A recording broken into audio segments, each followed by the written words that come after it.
hurtos y robos en toda la provincia de Trujillo. Este 2024 se produce casi una muerte por día. Y en consecuencia existe una serie de bandas y organizaciones criminales que vienen haciendo daño especialmente a las zonas más densas y pobladas de Trujillo. Trujillo, La Esperanza, El Porvenir, Florencia de Mora, etc.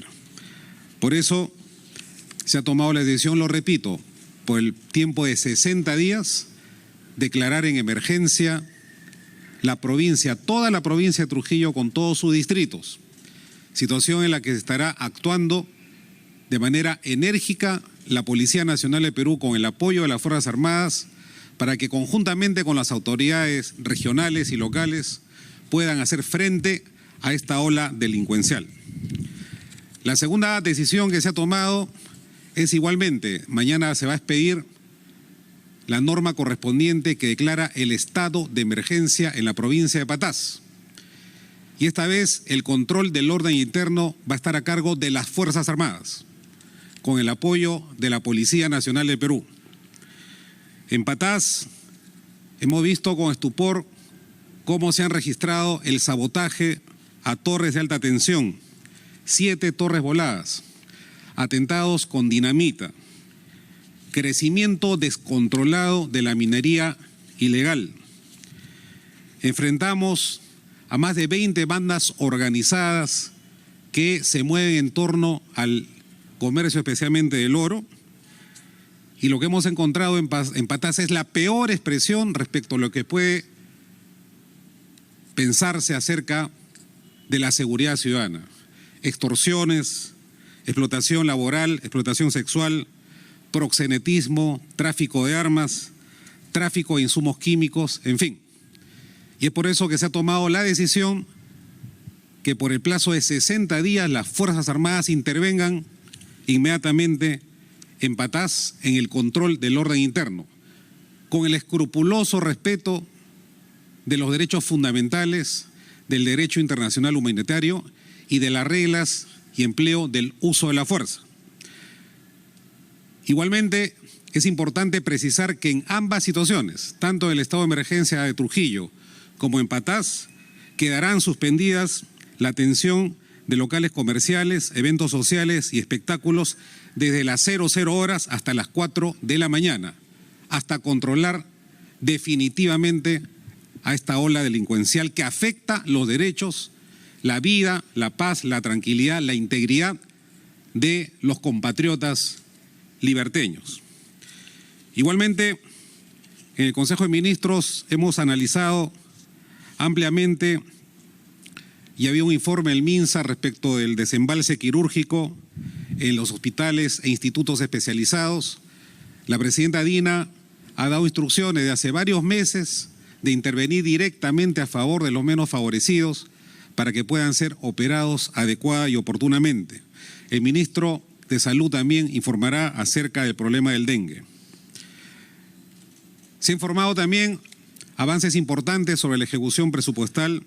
Al 11 de febrero se han ejecutado más de 2.800 millones de la inversión pública, cifra que representa más del 94% respecto al año 2023. Lo mismo, ha habido un informe muy importante de los sectores vivienda, de transportes y comunicaciones, educación, sobre el destrabe de los proyectos.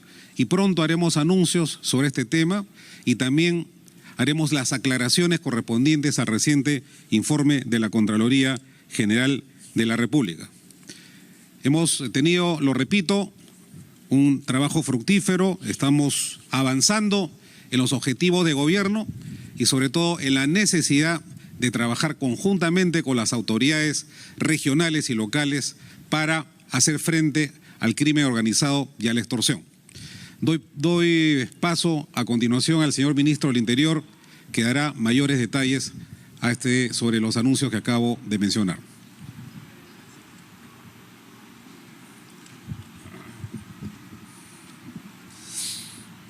Señores periodistas, tengan ustedes muy buenas tardes. Como ya lo señaló el señor Premier, días atrás sostuvimos una reunión encabezada por la señora Presidenta de la República con el gobernador de Trujillo, de La Libertad, el señor Acuña, quien habla como ministro del Interior, el ministro de Defensa, el ministro de Justicia, para abordar temas relacionados a la seguridad ciudadana y a la criminalidad. Y es así como el día de hoy, en Consejo de Ministros, se ha aprobado el estado de emergencia, como ya lo señaló el señor Premier, por 60 días en el departamento de Trujillo, específicamente en la zona de La Esperanza, Florencia de Mora y El Porvenir. En ese sentido, pues, la policía incrementará sus acciones con apoyo de nuestras Fuerzas Armadas.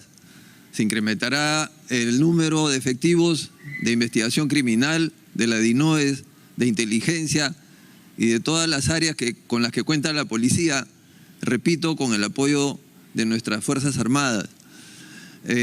Con relación a Patás, es en este caso que también se ha dado el estado de emergencia por 60 días, el cual va a ser conducido por nuestras Fuerzas Armadas con apoyo de la policía de manera inversa. Ahí el tema ya fue señalado, es la minería ilegal la que ocasiona todo este asunto criminal que conllevan a 6 delitos: trata de personas, sicariato, extorsiones, etcétera. Igualmente, tanto de la Fuerza Armada como de la Policía se va a incrementar el número de efectivos en coordinación en ambos sitios con otros sectores, el sector justicia, el Poder Judicial, el Ministerio Público, laboratorios de criminalística, las unidades de flagrancia y todo lo que pueda converger ahí para dar tranquilidad al pueblo de Trujillo, de Patás y de todo el Perú. En estos momentos quiero hacerle presente que el comandante general de la policía se encuentra en la ciudad de Arequipa abordando este tema.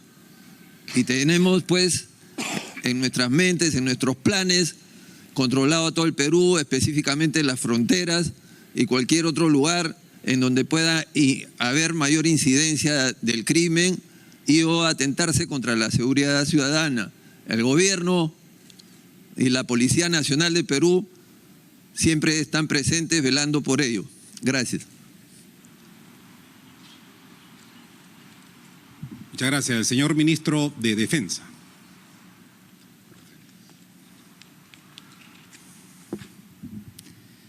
Muchas gracias, señor Premier. Un saludo fraterno a todos los medios de comunicación y por intermedio de ustedes a nuestros ciudadanos el día de hoy. Muy buenas tardes. Quería tocar 2 temas principales. El primero, en el marco que se va a desarrollar el actuar de las Fuerzas Armadas en la declaratoria del estado de emergencia en la provincia de Patás por 60 días, en el marco del control del orden interno a cargo de las Fuerzas Armadas con apoyo de nuestra Policía Nacional en cada una de sus competencias e intervenciones en el marco irrestricto del respeto a los derechos humanos y derecho internacional humanitario, y en el marco del decreto legislativo 1095 que rige el actuar de las Fuerzas Armadas. Y en segundo tema, ver lo referente a 2 reportajes que ha habido el día de ayer. Uno, referente por segunda vez al manejo inadecuado del combustible en el cuartel general del Ejército, y el segundo, sobre la canibalización y desmembramiento prácticamente de partes de fusiles en un número de 111 en el cuartel de Barbones. Quisiera empezar con la declaración referente a la declaratoria de emergencia de Patás. El gobierno ha declarado el día de hoy en estado de emergencia por 60 días a la provincia de Patás en el departamento de La Libertad, ante la creciente ola de criminalidad que se registra en la zona, impulsada principalmente por la minería ilegal. A diferencia de otras declaraciones de emergencia, en el caso de Patás, el control del orden interno, como se ha expresado anteriormente, pasará a manos de las Fuerzas Armadas, con apoyo de la Policía Nacional, en aplicación de los decretos legislativos 1095 y 1136. Esta decisión está plenamente justificada por la presencia de bandas organizadas relacionadas con la minería ilegal que han perpetrado actos de terror con ataques de explosivos a las fuerzas del orden y sobre torres eléctricas. Estos grupos criminales cuentan con armamento de largo alcance y superan las características de la delincuencia común que enfrenta nuestra policía de manera habitual. Es por ello que el Estado peruano debe de responder con todos los medios y con toda su fuerza. Quedan notificados los miembros de las bandas y organizaciones criminales en Patás, que el Estado peruano no le va a temblar la mano para enfrentarlos y neutralizarlos. Ni en Patás ni en ninguna parte del territorio nacional se va a tolerar bajo ninguna circunstancia que se produzcan este tipo de actos de manera impune. En el Perú no existen zonas liberadas. De esta manera, el Poder Ejecutivo está respondiendo contundentemente a un pedido formulado por las autoridades de la libertad, encabezadas por su gobernador, pero también a la población liberteña que clama por vivir en paz. Con respecto al segundo tema, referente al manejo inadecuado del combustible, se han tomado las siguientes acciones en el marco del procedimiento administrativo y las investigaciones llevadas a cabo por Inspectoría, asimismo, también con conocimiento del Ministerio Público. Se ha cambiado de colocación al excomandante de batallón de Policía Militar y se ha puesto a disposición del Comando de Personal del Ejército.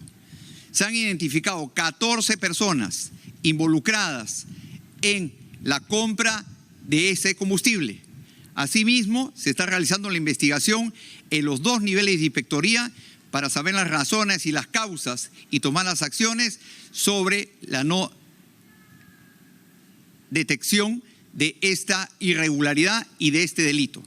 Asimismo, se está tomando todas las acciones para destituir y dar de baja por medida disciplinaria a los que resulten implicados en este desarrollo del proceso administrativo y se le va a aplicar todo el rigor de la ley. Con respecto al reportaje sobre la canibalización de fusiles 111 en el cuartel de Barbones, quiero manifestar que el contexto en que se realizó la detección de dicho faltamiento de partes de dicho armamento fue en el año 2021. A partir del año 2021 se tomaron todas las acciones administrativas y de investigación que han durado 2 años hasta el año 2023. Y posteriormente, el año 2023, se trasladó toda la información a la Procuraduría del Ejército del Perú, quien a su vez ha puesto en conocimiento del Fuero Militar y de la Fiscalía de la Nación para tomar las acciones correspondientes. Nuestra lucha desde el sector defensa, por disposición de la señora Presidenta Constitucional de la República y del señor Presidente del Consejo de Ministros, es frontal contra la corrupción. No se va a permitir que malos elementos que estén al margen de la ley y dañen la institucionalidad de las Fuerzas Armadas continúen un día más en la institución. Muchas gracias. Muchas gracias. La ministra de Vivienda, Construcción y Saneamiento. Muchas gracias, Premier. Buenas tardes, señores y señoras de la prensa y a través de su intermedio a toda la ciudadanía del país. Asimismo, como acaba de informar el ministro de Defensa, yo tengo también un tema importante que informar a partir de un informe que se dio el día de ayer en Punto Final. Quisiera expresar, ante todo, que es importante hablar con la verdad. Cuando nosotros asumimos la gestión en diciembre del 2022, no había ni un solo módulo de vivienda temporal en stock. Hacía más de 5 años que ninguna gestión anterior había adquirido este tipo de módulos. Es decir, cuando llegó el Yaku y el fenómeno del niño costero, no había posibilidad de responder con este tipo de estrategia a aquellas familias que vieron sus casas colapsadas. Es por eso que rápidamente tomamos acción y reactivamos los bonos de arrendamiento por emergencia, los famosos BAE. Del Yaku y del fenómeno del Niño Costero de 2023 resultaron 13.200 familias damnificadas a través de un proceso de identificación y validación con los alcaldes y con el INDECI. Hemos atendido en una primera instancia a 2.000 damnificados, a 2.000 viviendas o familias, con los recursos que teníamos en cartera en el 2023. Desde el mes de abril se hicieron las gestiones para poder recibir fondos adicionales y estos llegaron a finales del mes de octubre, inicios del mes de noviembre, con la ley del crédito suplementario. En aquella fecha se recibieron 207 millones para la atención de los 11.000 aproximadamente damnificados por estos fenómenos climatológicos. Hasta la fecha hemos atendido 5.000 personas adicionales. Tengo aquí el detalle de las convocatorias que se han hecho desde la fecha. Se han estimado ya o se están cobrando ya los BAE el 5 de enero en Pasco, el 10 de enero en Piura, el 10 de enero en San Martín, el 11 de enero, en Tumbes, el 11 de enero en San Martín, 19 de enero en Arequipa, 30 de enero en Piura, 31 de enero en Lambayeque, 1 de febrero en Amazonas, 6 de febrero en Piura, 6 de febrero en Lima, 6 de febrero en Lima también, 7 de febrero en Lambayeque, 8 de febrero también en Lambayeque. El día de hoy, 12 de febrero, en este momento se están distribuyendo los BAEs en Cajamarca. El día de mañana, 13 de febrero, está previsto el cobro de los BAEs en Piura. Asimismo, el 20 en Piura, el 23 de febrero en Ica, el 27 de febrero en Lima, el 8 de marzo en Piura, el 8 de marzo en Huancavelica, 13 de marzo en Ayacucho, 14 de marzo en Ancash, 19 de marzo en Lambayeque, 26 de marzo en Lambayeque, 31 de marzo en Piura, 31 de marzo en Piura otro lote adicional y finalmente concluiremos con los 11.025 BAE el 31 de marzo en La Libertad. En ese sentido, hemos cumplido con el compromiso que se asumió desde el primer momento. Asimismo, se han adquirido los 1.700 módulos que se había previsto. Es importante señalar que esto se dilató ya que las diferentes convocatorias que se hicieron quedaron desiertas. Sin embargo, hemos persistido en nuestra solicitud y ya están llegando los primeros módulos a La Libertad y a Lambayeque con un retraso, pero es un retraso debido al contratista y obviamente se aplicarán las sanciones correspondientes. Actualmente ya se están levantando o terminando de levantar las observaciones y por disposición de la señora Presidenta de la República se acelerará el proceso de entrega de los módulos temporales de vivienda de acuerdo a cómo se había programado la entrega.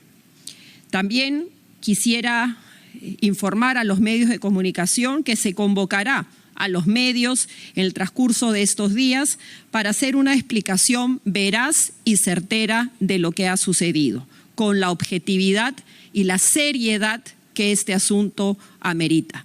De ninguna forma, como gobierno, hemos descuidado a esta población vulnerable.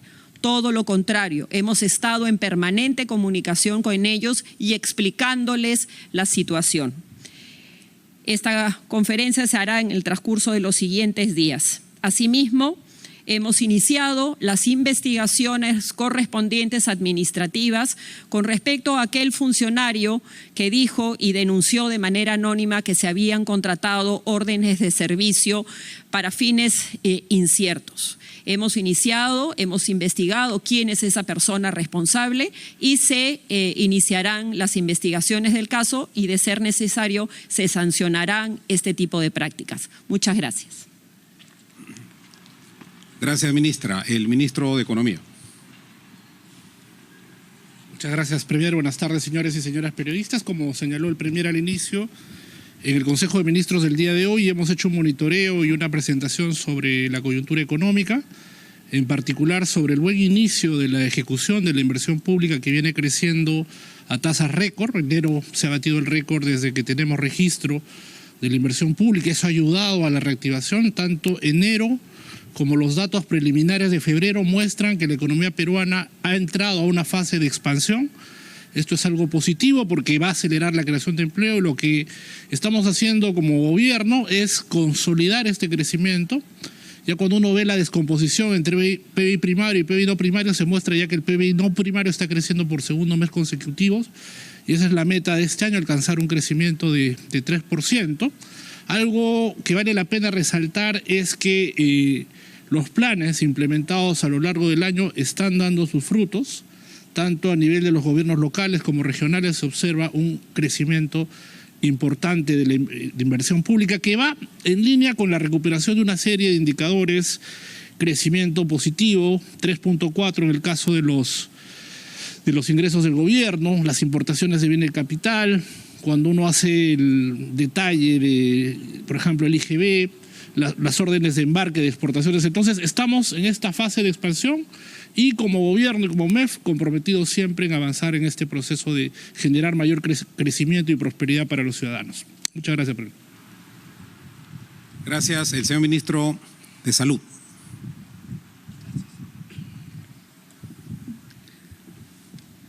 Buenas tardes, señores periodistas. A través de ustedes, mi saludo a toda la población. Por disposición de la presidenta, nos corresponde informar lo que hoy hemos hecho ante el Consejo de Ministros. La información sobre el dengue y sobre las campañas de desembalse quirúrgico que hemos implementado desde el Ministerio de Salud. En el año 2023 encontramos una meta para estas campañas, estos planes de desembalse quirúrgico, y nos habíamos programado 94.800 pacientes para operar, pacientes de cirugías electivas y básicamente de cirugías poco complejas que no estaban siendo atendidos en los horarios normales. Al término del año hemos superado largamente esa meta y hemos terminado operando a 214.064 pacientes con una inversión por parte del Ministerio de 3.402.000 soles. Hemos ampliado turnos de los centros quirúrgicos, incluso algunos hospitales han operado en turnos de noche, cirugías electivas, que son cirugías de día. Hemos llevado equipos de especialistas a regiones donde no tienen esas especialidades o tienen poca cantidad de cirujanos y del equipo de cirugía, y hemos podido atender a más de 214.000 personas. Además, nos hemos puesto la meta para este año de superar largamente esta cifra y esperamos operar 268.000 pacientes en el 2024 con una inversión de 4.950.000. Y como ya lo hicimos desde el segundo semestre del 2023, no solo para cirugías generales básicas, sino incluso estamos llevando cirujanos especialistas del Hospital del Niño, del Instituto Nacional de Oftalmología, de Cardiología del 2 de mayo, para operar patologías complejas en regiones. En cuanto a medicamentos, a través de Senares, que ha mejorado tremendamente su nivel de eficiencia en los últimos meses, ya hemos contratado por más de 329 millones los medicamentos, insumos y dispositivos médicos que nos permiten garantizar el stock adecuado por lo menos hasta el mes de agosto. Y en los próximos meses esperamos concretar una compra mayor para poder garantizar el stock adecuado de medicamentos para todo el país para todo el año 2024. Sin embargo, conscientes de que en el camino pueden haber algunos quiebres de la cadena logística, se tiene previsto que los hospitales, todas las unidades ejecutoras puedan hacer compras directas ante un desabastecimiento corto, pequeño, de 1, de 2, 3 días, mientras el abastecedor oficial, que es Senares, pueda corregir el problema y no afectar al paciente. Por eso, a través del CIS, ya se les ha transferido también a todas las regiones presupuesto para atender a los pacientes asegurados y garantizarle también sus medicamentos. Y en cuanto al dengue, como nunca antes, nosotros hemos empezado este año con un plan que además fue sustentado el presupuesto ante el Congreso de la República y nos garantizó la transferencia de casi 108 millones de soles para el sector salud, y nosotros desde ese 108 millones hemos transferido 91 millones a las regiones. Las regiones grandes más afectadas del norte cuentan desde el primer día de enero entre 5 a 6 millones de soles. Ninguna región puede decir que está sin presupuesto para hacer las actividades del dengue. Además de haber liderado la articulación entre los 3 niveles de gobierno y haber firmado acuerdos con los directores regionales de salud, donde ellos asumen compromisos, básicamente de todas las actividades en función al plan que nosotros hemos aprobado junto a ellos y con el presupuesto que le hemos dado para poder enfrentar esta enfermedad que este año, no solo en Perú, en toda Latinoamérica, según lo ha anunciado la Organización Mundial de la Salud, será más fuerte que nunca. De hecho, si echamos una mirada a los países vecinos, Paraguay ha subido más de 20 veces con respecto al año pasado su número de casos, cosa que ha generado alarma en el mundo. Brasil, Colombia, México, entre 3 a 5 veces los casos de la misma fecha el año pasado. Afortunadamente nosotros estamos con un incremento de solo 40%, que no es ni la mitad, ni siquiera el doble, pues como están en los países vecinos, lo cual no nos confía ni nos alegra, porque un aumento nos preocupa como gobierno y venimos redoblando esfuerzos ante esta ola de calor inusual, potente, que pone en riesgo la salud de la gente y que es un caldo de cultivo perfecto para la proliferación del zancudo y por ende de la enfermedad del dengue. Estamos monitorizando personalmente las actividades en regiones, estamos visitando, hemos hecho el lanzamiento de la campaña Unidos contra el Dengue en Trujillo, en San Martín. Este miércoles 14 de febrero estamos en Piura y luego visitaremos todas las regiones afectadas para impulsar las acciones de prevención, y tenemos que decir al país que nos hemos preparado mejor que nunca. Sin embargo, todos los esfuerzos que podamos hacer no van a ser suficientes si la población no se pone en modo antidengue, si la población no elimina los criaderos en sus azoteas, en sus patios. Un hallazgo frecuente en las visitas, donde incluso yo mismo he ayudado a fumigar, ha sido que aún muchas casas en el norte sobre todo tienen maceteros con aguas en sus salas, en sus patios, en sus tragaluces, en sus azoteas. Eliminemos los criaderos, porque sin criaderos no hay zancudos y sin zancudos no hay dengue. Hago una convocatoria incluso a la empresa privada para que se sume en esta cruzada y podamos juntos poder detener y contener este avance, esta amenaza inminente para la salud pública de nuestro país. Muchas gracias. Quería comentar también que este día jueves y viernes se va a llevar a cabo el Consejo de Estado Municipal. ¿En qué consiste el Consejo de Estado Municipal?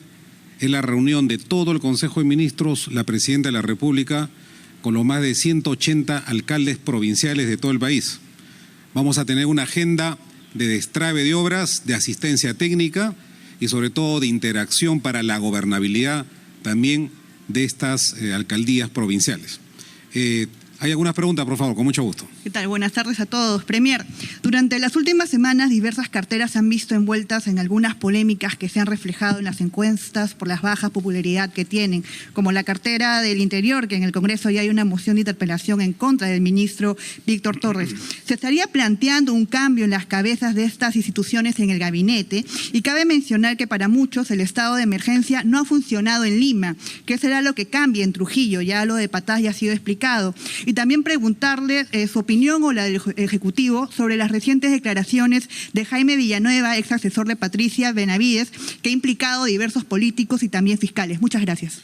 Mire, el gobierno no trabaja para las encuestas, el gobierno trabaja para el país. Y nos remitimos a las cifras que sí son importantes. Si consultamos nosotros todo lo que concierne a la reducción de brechas sociales, al control de la inflación, a la estabilidad política y social. Esas son las encuestas que a nosotros, o son los números que al gobierno le interesa. Nosotros no tenemos una bancada en el Congreso, no pertenecemos a un partido político y hemos sido convocados por la Presidenta de la República para servir con honradez, honestidad y transparencia a los altos intereses del país. Sobre las declaraciones del señor Villanueva, este es un tema que está en investigación en el Ministerio Público. Toda declaración es un principio elemental de derecho penal, tiene que ser corroborada y no vamos a ingresar como Poder Ejecutivo a las especulaciones que están de moda en estos últimos días a través de la prensa. Sí, estamos muy interesados en que se esclarezcan los hechos que la propia prensa ha establecido como importantes para el control de la corrupción en el país y sobre todo para la buena marcha de las instituciones que trabajan en ello. Por favor. Buenas tardes, Álvaro Pérez Moral de Willax. En las últimas declaraciones de Jaime Villanueva, ex asesor de Patricia Benavides, indicó ante la Fiscalía que el abogado de Dina Boluarte le pidió no formalizar la investigación por el financiamiento de Perú Libre contra su patrocinada, pues ella iba a ser la próxima presidenta.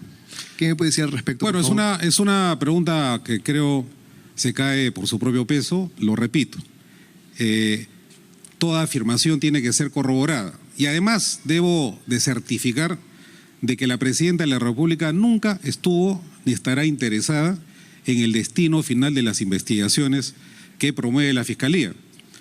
Y con ello puedo dar muestra de lo que ha ocurrido en el caso de la investigación, por ejemplo, por el caso de las protestas sociales.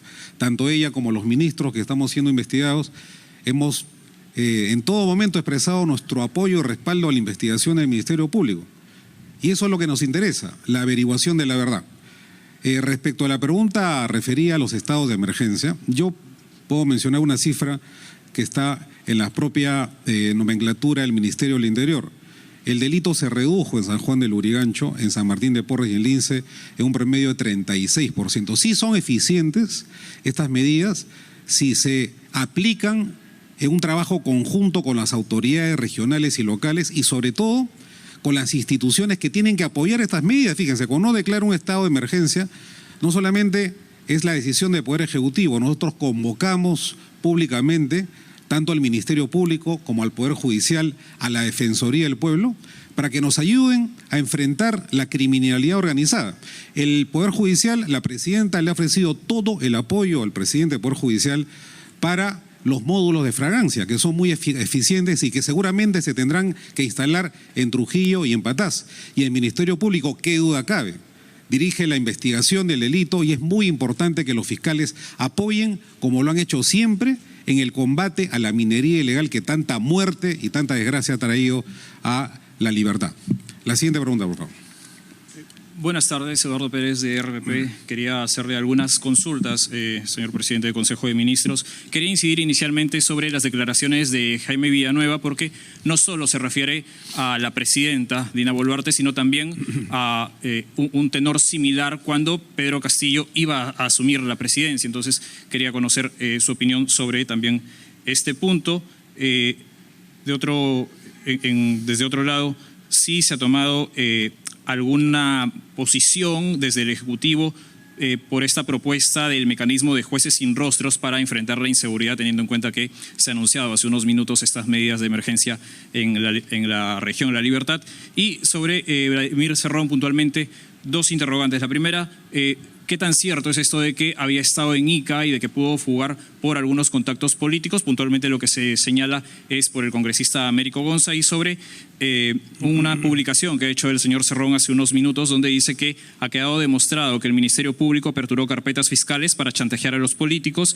El caso de Rafael Vela Barba y Richard Rojas Gómez, ambos de lavado de activos, es real, señala Cerrón. Ruth Luque intermedió y se me citó a nombre de ellos. La reunión en sí se dio en su departamento en Pueblo Libre entre junio y julio de 2021. Según Villanueva, Vela quería ser supremo y Luque me pidió los 5 ministerios y el premediato para Verónica Mendoza. La oferta era archivar el caso de dinámicos del centro y lavado de activos. No cedía ningún chantaje y entonces vinieron los allanamientos, los embargos, las incautaciones y las prisiones preventivas. Querían doblegar al gobierno a través de estas investigaciones. Su opinión también sobre... Sí, sobre el señor Cerrón no voy a ser un comentarista sobre lo que dice un prófugo de la justicia. Que la policía haga su trabajo. Sobre el tema de los jueces sin rostro, a mí me parece particularmente, vamos a esperar el debate y las propuestas legislativas, particularmente creo que la justicia tiene que ser democrática, garantista y respetar el debido proceso legal, y hay resoluciones de la propia Corte Suprema que se manifiestan sobre ese particular. Y finalmente, sobre el señor Villanueva, bueno, ya contesté. La posición del gobierno es que el Ministerio Público haga su trabajo y ese trabajo lo vamos a apoyar de manera decidida. Muchísimas gracias, muy buenas tardes. Bien, de esta forma culmina